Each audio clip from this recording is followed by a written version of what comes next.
Hey there. Subscribe to my channel. And also press this bell icon. So you never miss any new updates, cause whenever we upload new video you will get a notification on your phone.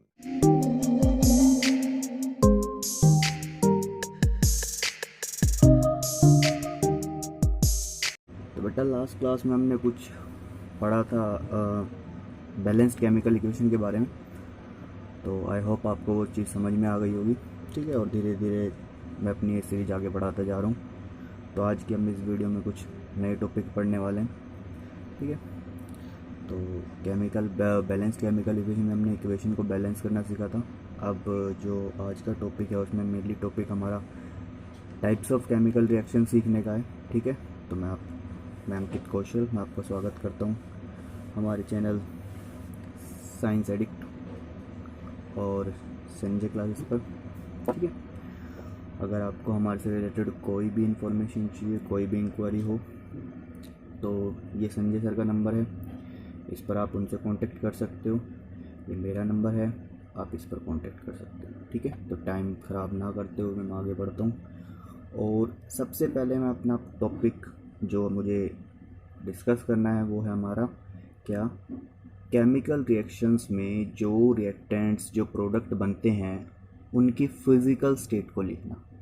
क्या एक NCERT में एक छोटा सा topic दिया हुआ है कि उनकी फ़िज़िकल स्टेट को लिखना। फ़िज़िकल स्टेट का मतलब कि वो हमें दिखाई कैसे दे रहे हैं, यानी कि फ़िज़िकली वो कैसे प्रेजेंट है। अब फ़िज़िकल स्टेट में कुछ चीज़ें लिखनी पड़ती है, हमें डिनोट करना पड़ता है कि वो फ़िज़िकल स्टेट कैसी है उनकी। फ़िज़िकल स्टेट में जैसे कि कोई सब्सटेंस अगर बन रहा है, अगर लेट सपोज वो गैसियस फॉर्म में गैस है तो उसके लिए हम जी यूज़ करेंगे। ठीक है, अगर वो लिक्विड है तो हम उसके लिए एल यूज़ करेंगे, और अगर वो सब्सटेंस सॉलिड है तो उसके लिए हम क्या यूज़ करेंगे, हमारा एस यूज़ करेंगे। ठीक है, तो यानी कि ये कुछ फिज़िकल स्टेट है उन सब्सटेंस की जो कि हमारे केमिकल रिएक्शन में यूज़ हुए। और एक और आता है यहाँ पर जिसको हम घोल बोलते हैं, यानी कि एक्वस। एक्वस का मतलब पता है ना, घोल, उसको हम एक क्यू से डिनोट कर देते हैं। ठीक है ना, तो सिंपल है, कुछ ज़्यादा बड़ी बात नहीं है। तो उसको मैं डायरेक्ट केमिकल रिएक्शन लिख कर बता देता हूँ आपको। ठीक है, ज़्यादा वो भी नहीं है कि इस पर बहुत ज़्यादा टाइम दिया जाए। ठीक है, जैसे कि अगर मैं केमिकल रिएक्शन लिखूँ जो हमने अभी बैलेंस की थी सबसे पहले, वो थी हमारी Fe प्लस में H2O, और हमारा फेरिक ऑक्साइड बनाता है Fe3O4 प्लस में H2। तब यहाँ पर देखा गया है तो इस केमिकल रिएक्शन में ये और ये, इसमें हमें साफ साफ नहीं पता लग रहा कि कौन सा किस फिजिकल स्टेट में प्रेजेंट है, सॉलिड, लिक्विड, गैस, एक्वस, किस में प्रेजेंट है। यानी कि एक तरह से उनकी जो कहते हैं ना कि भौतिक, मतलब भौतिक रूप से उनकी स्टेट कैसी है। ठीक है ना, अवस्था, भौतिक अवस्था उनकी कैसी है वो नहीं पता लग रहा कि भाई ठोस है या फिर द्रव अवस्था में है। ठीक है ना, तो ये सब चीज़ जानने के लिए हमें इसको डिनोट करना पड़ता है थोड़ा। तो अगर देखा जाए तो यहाँ पर जो फेरस यानी कि आयरन जो है हमारा वो सॉलिड होता है, तो मैंने उसके सामने एस लगा दिया है। यहाँ पर जो वाटर है वो हमारा लिक्विड फॉर्म में, तो मैंने उसके लिए एल लगा दिया है। ठीक है, जो यहाँ पर ये बनता है ये फेरिक ऑक्साइड जिसकी लेयर बन जाती है, जिसको जंक बोलते हैं हम। ठीक है, जंग लग जाना, वो फेरिक ऑक्साइड है, तो ये सॉलिड है, तो मैंने एस लगा दिया उसके यहाँ पर। और जो हाइड्रोजन है वो गैसियस फॉर्म में आता है, तो मैंने यहाँ पर क्या लगा दिया है, जी लगा दिया है। तो ये क्या है, ये फिजिकल स्टेट का लिखना हो गया। समझ में आ रही बात। ठीक है, किसी चीज़ का सॉल्यूशन बन रहा है, जैसे कि मैंने लेट सपोज मैंने H2SO4 लिया, यानी कि ये सल्फ्यूरिक एसिड है। अब ये जब प्योर H2SO4 लिया तो लिक्विड फॉर्म में होगा, लेकिन जैसे ही मैंने उसको पानी में मिलाया, ठीक है, तो अब ये क्या बन जाता है, एक H2SO4 एक्वस बन जाता है। एक्वस, एक्वस मतलब घोल बन गया ये। समझ में आ रही बात, तो इसको बोल देते हैं घोल। तो ये है, ज़्यादा नहीं है फिजिकल स्टेट में। और बुक में भी एक बात साफ साफ लिखी हुई है क्या, कि फिजिकल स्टेट तब तक लिखना ज़रूरी नहीं होता जब तक ना बोला जाए। ठीक है, और वैसे लिख देना रहता है तो सही रहता है। ठीक है, तो ये फिजिकल स्टेट का लिखना था। एक चीज़ और सीखने यहाँ पर हमें क्या, कि बहुत बार क्या होता है, कुछ कंडीशंस गिवन होती है केमिकल रिएक्शन जब हम कराते हैं। ठीक है, कोई भी रिएक्शन जब हम कराते हैं कुछ कंडीशंस गिवन रहती है। कहता है sometimes reactions condition such as temperature, pressure. तो कुछ होती है कंडीशन जैसे कि टेम्परेचर हो गया, प्रेशर हो गया, उसमें कौन सा कैटलिस्ट डालते हैं। ठीक है, तो ये सारी चीज़ें जो कंडीशन गिवन होती है इनको भी लिखना होता है केमिकल रिएक्शन में, यानी कि कंप्लीट केमिकल रिएक्शन उसी को बोला जाता है। कंडीशन कहाँ पर लिखनी है सर? भाई हमने ये तो सीख लिया फिजिकल स्टेट, तो भाई पीछे लगा दो उसके, जो लिक्विड में एल लगा दो, गैस में है तो जी लगा दो, सॉलिड में एस लगा दो, एक्वस में है तो ए क्यू लगा दो। लेकिन सर ये कहाँ पे लिखेंगे हम? Pressure temperature. तो बेटा ये प्रेशर टेम्परेचर जो है ना हमारा, वो एरो के, जब हम एरो लगाते हैं, इधर हमारा रिएक्टेंट है, इधर हमारा प्रोडक्ट बना, तो जो हम एरो लगा रहे हैं तो उसके ऊपर टेम्परेचर मेंशन कर सकते हो आप। यहाँ पर टेम्परेचर मेंशन कर सकते हो, टेम्परेचर यहाँ पर लिख सकते हो, प्रेशर लिख सकते हो, ठीक है। कैटलिस्ट जो है, कैटलिस्ट, ठीक है, क्या हमारा कैटलिस्ट जो है वो भी आप यहाँ पर लिख सकते हो, कैटलिस्ट। कैटलिस्ट जो होता है, अब बात आती है सर ये कैटलिस्ट क्या है, ये नया वर्ड क्या है, ठीक है, क्या? कैटलिस्ट, ठीक है, कैटलिस्ट उत्प्रेरक बोलते हैं इसको, ठीक है। मतलब कैटलिस्ट क्या है? कैटलिस्ट वो सब्सटेंस होता है जो केमिकल रिएक्शन के रेट को बढ़ा देता है, ठीक है। Catalyst is a substance which is increase the rate of reaction. Sir ये क्या मतलब? बेटा रेट ऑफ रिएक्शन का बढ़ाने का मतलब है कैटलिस्ट वो सब्सटेंस है जो रेट ऑफ रिएक्शन को बढ़ाता है। इसका मतलब अगर मान लो कोई रिएक्शन होने में लेट सपोज 5 मिनट्स लग रहे हैं और मैं चाहता हूँ कि इतना टाइम ना लगे, तो मैं क्या करूँगा, इसमें एक कैटलिस्ट ऐड कर दूंगा जिससे कि रिएक्शन 2 मिनट में हो जाएगी। यानी कि रिएक्शन को जल्दी कराने के लिए कैटलिस्ट यूज़ किया जाता है। तो कैटलिस्ट क्या होता है? जो रेट ऑफ रिएक्शन को इंक्रीज कर देता है, यानी कि रासायनिक अभिक्रिया की दर को बढ़ा देता है, यानी कि अब जल्दी जल्दी रिएक्शन होगी। समझ में आ रही बात? कैटलिस्ट की छोटी सी डेफिनेशन, ज़्यादा टेंशन मत लो। बहुत तरह के कैटलिस्ट होते हैं। एग्जाम्पल के लिए हम KMnO4 डालते हैं, potassium permanganate, K2Cr2O7, potassium dichromate, ये भी हम एज अ कैटलिस्ट यूज़ करते हैं, ठीक है। तो ऑक्सीडाइजिंग एजेंट के लिए भी यूज़ करते हैं। तो ये सब क्या है, एक तरह से कैटलिस्ट माने जाते हैं, ठीक है ना, जिनका यूज़ किया जाता है केमिकल रिएक्शन में। अब हम बात करते हैं जो कि आज हमारा मेन टॉपिक है, वो है हमारा टाइप्स ऑफ केमिकल रिएक्शन। क्या है? Types of chemical reaction. ये बहुत इंपॉर्टेंट है, तो ध्यान से सुनना मेरे बच्चों। क्या? Types of chemical reaction.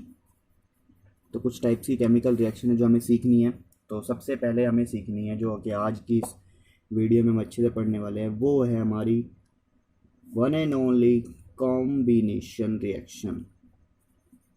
कौन सी? Combination reaction.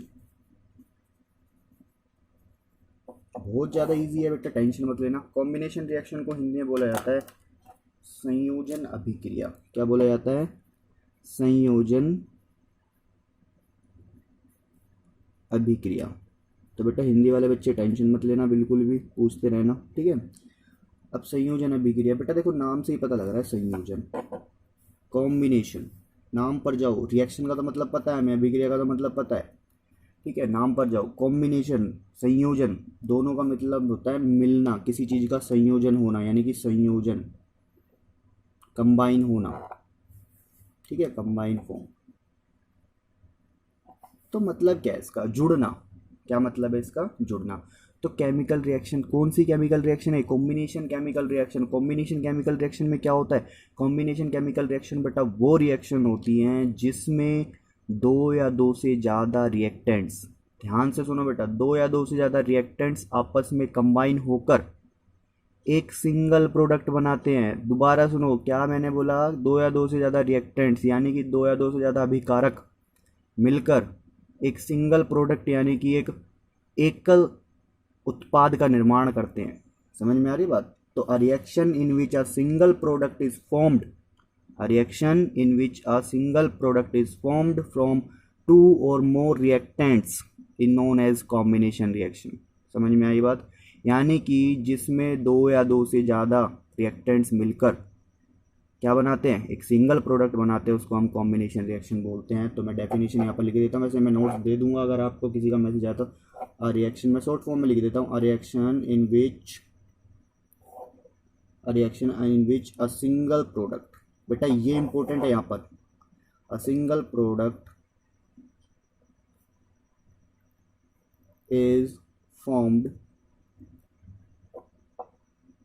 From two or more reactants is known as combination reaction। तो क्या बोला, कह रहा है कि अ रिएक्शन इन विच, जिस रिएक्शन में किसी एक सिंगल यानी कि अकेले प्रोडक्ट बनता है, एक सिर्फ एक प्रोडक्ट बने किससे, दो या दो से ज़्यादा रिएक्टेंट से, यानी कि दो या दो से ज़्यादा पदार्थों से मिलकर कोई एक सिंगल पदार्थ बन जाता है, यानी कि एक अकेला एकल, ठीक है ना। तो उसको हम बोलते हैं संयोजन यानी कि कॉम्बिनेशन रिएक्शन। ठीक है, समझ में आया होगा क्या बोल रहा हूँ मैं, डेफिनेशन समझ में आई। तो what is combination reaction? Combination reaction वो होती है जिसमें दो या दो से ज़्यादा रिएक्टेंट्स मिलकर क्या बनाते हैं, एक सिंगल प्रोडक्ट बनाते हैं, उसको कॉम्बिनेशन रिएक्शन बोलते हैं। समझ में आ रही बात? याद रखना बेटा, ये सिंगल प्रोडक्ट ही बनना चाहिए, अगर एक ज़्यादा हो गया तो वो कॉम्बिनेशन में नहीं आएगी। यानी कि संयोजन अभिक्रिया वो अभिक्रिया जिसमें दो या दो से ज़्यादा अभिकारक मिलकर एकल उत्पाद का निर्माण करते हैं, उसे संयोजन अभिक्रिया कहते हैं। एग्जाम्पल्स बहुत इंपॉर्टेंट, एग्जाम्पल्स की बात करते हैं। चलो एग्जाम्पल्स ही तो समझ में आएगा। तो सबसे बेसिक एग्जाम्पल लेते हैं हम, किसका बेटा, अपने घरों में यूज़ होता है क्या, कैल्शियम ऑक्साइड, जिसको हम चूना पत्थर बोलते हैं। ठीक है, जब सफ़ेदी करते हैं, वाइट वॉशिंग कराते हैं तो कैल्शियम ऑक्साइड आता है, ठीक है ना। अब कैल्शियम ऑक्साइड को बेटा हम क्या करते हैं, कैल्शियम ऑक्साइड को घर पे लाते हैं, उसको पहले सफ़ेदियाँ होती थी जब करा जाता था, अब तो प्लास्टिक पेंट वगैरह किए जाते हैं। ठीक है, कैल्शियम ऑक्साइड चूना पत्थर लाते थे, उसको तोड़ते थे, पाउडर बनाते थे उसका, फिर उसमें पानी मिलाते थे। पानी मिलाने के बाद उसमें क्या हो जाता था, वो पूरा एक्वस सॉल्यूशन यानी कि एक तरह के घोल बन जाता था वाइट कलर का, फिर उसमें कलर डाल के घर पे सफ़ेदी वगैरह की जाती थी। तो उसी कैल्शियम ऑक्साइड की बात कर रहा हूँ मैं, यानी कि जिसको हम स्लेक्ट लाइम बोलते हैं, सॉरी जिसको हम क्विक लाइम के नाम से जानते हैं। किसके नाम से जानते हैं? क्विक लाइम के नाम से, यानी कि बिना बुझा हुआ चूना बोलते हैं हिंदी में इसको, ठीक है ना। तो हमने क्या करा, वो कैल्शियम ऑक्साइड लिया, कैल्शियम ऑक्साइड लिया जिसको चूना पत्थर बोलते हैं, उसमें हमने क्या डाला था, फिर पानी डाला था। ठीक है, दोनों ने रिएक्शन करी, उसके बाद जो यहाँ पर बना वो बना कैल्शियम हाइड्रोक्साइड।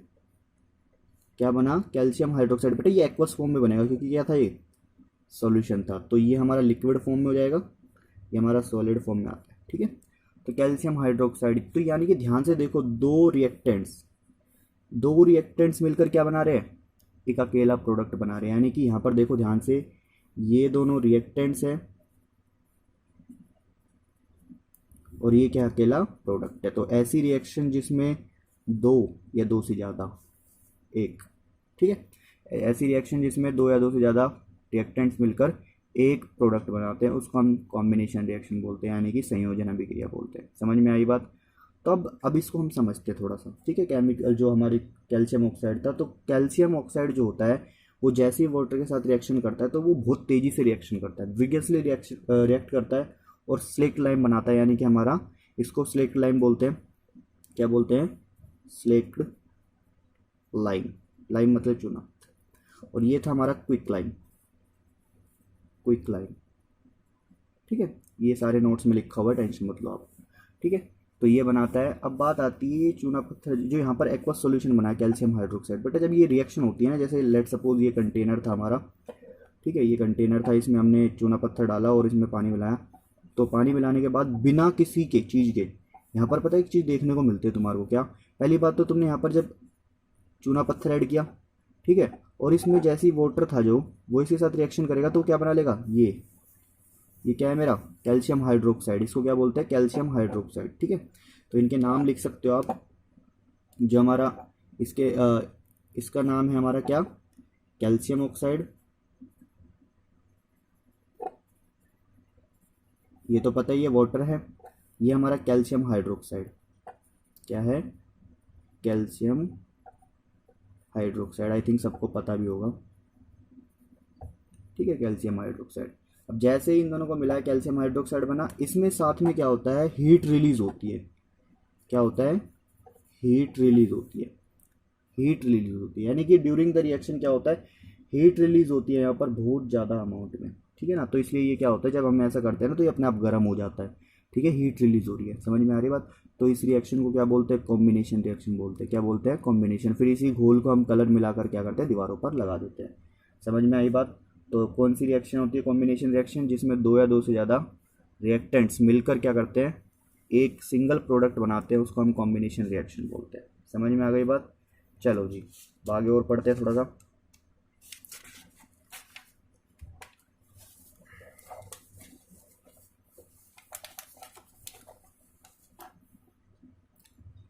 अब बेटा हमने क्या करा था? हमने कैल्शियम ऑक्साइड लिया था, उसमें पानी मिलाया था, और वहाँ पर बन गया था हमारा कैल्शियम हाइड्रोक्साइड। यानी कि बिना बुझा हुआ चूना लिया, पानी मिलाया, चूने को बुझा दिया। ठीक है, ये बोलते, इसको बोलते हैं बुझा हुआ चूना, यानी कि क्विक लाइन वाटर फिर स्लेट लाइन। समझ में आ रही बात?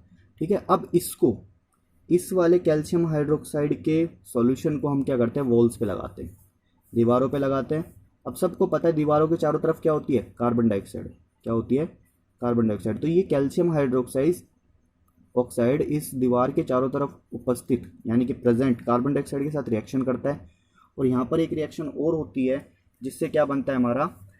जैसे ही ये कैल्शियम हाइड्रोक्साइड कार्बन डाइऑक्साइड के साथ रिएक्शन करता है तो बना देता है calcium hydroxide react with carbon dioxide, तो बनाता है कैल्शियम कार्बोनेट। बेटा क्या बनाता है?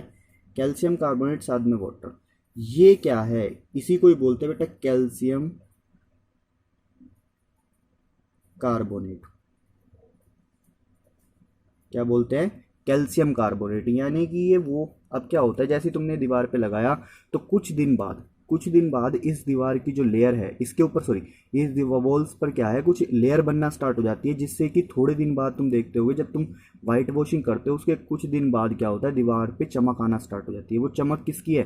कैल्शियम कार्बोनेट की। समझ में आ रही बात? वो चमक कैल्शियम कार्बोनेट की वजह से आता है, यानी कि जैसे ही कैल्शियम, यहाँ पर कैल्शियम कार्बोनेट बनता है, इसलिए वो चमक आती है। समझ में आ रही बात? तो ये देखो, अब ये रिएक्शन कॉम्बिनेशन में नहीं है, ये तो यहाँ पर ये वाली रिएक्शन हो रही थी तो मैंने समझाई, ये रिएक्शन कॉम्बिनेशन में नहीं है। ठीक है, क्योंकि इसमें सिंगल प्रोडक्ट नहीं बन रहा है। देखो ध्यान से, एक और दो प्रोडक्ट बन रहे हैं, इसको कॉम्बिनेशन रिएक्शन नहीं बोलते। कॉम्बिनेशन रिएक्शन वो होती है जिसमें सिर्फ और सिर्फ एक प्रोडक्ट बनता है, यानी कि संयोजन अभिक्रिया। समझ में आ गई बात? ठीक है, अब एक चीज़ तुमने यहाँ पर नोट की होगी, मैंने बोला था कि जब ऐसा होता है और ये कैल्शियम हाइड्रोक्साइड बनता है तो यहाँ पर बहुत ज़्यादा अमाउंट में हीट रिलीज होती है। तो अब तुम देख रहे हो यहाँ पर हीट रिलीज हो रही है, यानी कि एक जब मैंने आपको बताया था केमिकल रिएक्शन हो रही है या नहीं हो रही, तो वहाँ पर आपको बताया था इवोल्यूशन ऑफ गैस भी बताया था, और दूसरी एक चीज़ और बताई थी, increase temperature, change in temperature. तो यहाँ पर देखे होगे तुमने, हीट रिलीज हो रही, तो सिंपल सी बात है टेम्परेचर चेंज होगा, यानी कि टेम्परेचर इंक्रीज कर जाएगा यहाँ पर। समझ में आ रही बात? तो ये केमिकल रिएक्शन है। तो अब यहाँ से एक चीज़ और समझ में आती है, जिसको हम बोलते हैं, एक नई रिएक्शन समझने को मिलेगी तुम्हारे को। क्या? जिसको मैं बोलता हूँ एक नई रिएक्शन आपको पता लगती है, उसका नाम है बेटा exothermic chemical reaction. Exothermic chemical reaction, वैसे आगे फिर पढ़ाऊंगा इसको मैं, ठीक है, लेकिन इसका नाम आ गया है तो थोड़ा सा बता देता हूँ। एक्सोथर्मिक केमिकल रिएक्शन क्या होती है? एक्सोथर्मिक केमिकल रिएक्शन वो रिएक्शन होती है जिसमें रिएक्शन के साथ, प्रोडक्ट के साथ, सॉरी, रिएक्शन के अंदर प्रोडक्ट के साथ क्या हो जाता है? हीट रिलीज होती है। क्या बोलते हैं? एक्सोथर्मिक केमिकल रिएक्शंस वो रिएक्शंस है जिसमें during the formation of the product, यानी कि उत्पाद के बनने के साथ साथ ऊष्मा, या फिर कह लो कि किसी भी तरह प्रकार की ऊष्मा का उत्पादन होता है, यानी कि उत्सर्जन होता है, यानी कि कोई भी हीट रिलीज होती है। ठीक है, या फिर लाइट, हीट या फिर लाइट, प्रकाश या फिर ऊष्मा जब निकलती है, ऐसी रिएक्शन को हम बोलते हैं एक्सोथर्मिक केमिकल रिएक्शन। तो यानी कि अगर देखा जाए तो ये वाली जो रिएक्शन है, इसमें तुम ध्यान से देखो, यहाँ पर हीट रिलीज हो रही है, इस वाली रिएक्शन को हम क्या बोलेंगे? Exothermic chemical reaction. क्या बोलेंगे? Exothermic chemical reaction. समझ में आ रही बात? तो ये होती है एक्सोथर्मिक केमिकल रिएक्शन। कौन सी रिएक्शन? वो रिएक्शन जिसमें प्रोडक्ट के साथ साथ में हीट या फिर लाइट बन रही है, या फिर लाइट जो है वो आ रही है, ठीक है ना, हीट या फिर लाइट, तो उसको हम क्या बोलते हैं? Exothermic chemical reaction. समझ में आ गई बात? बोलो।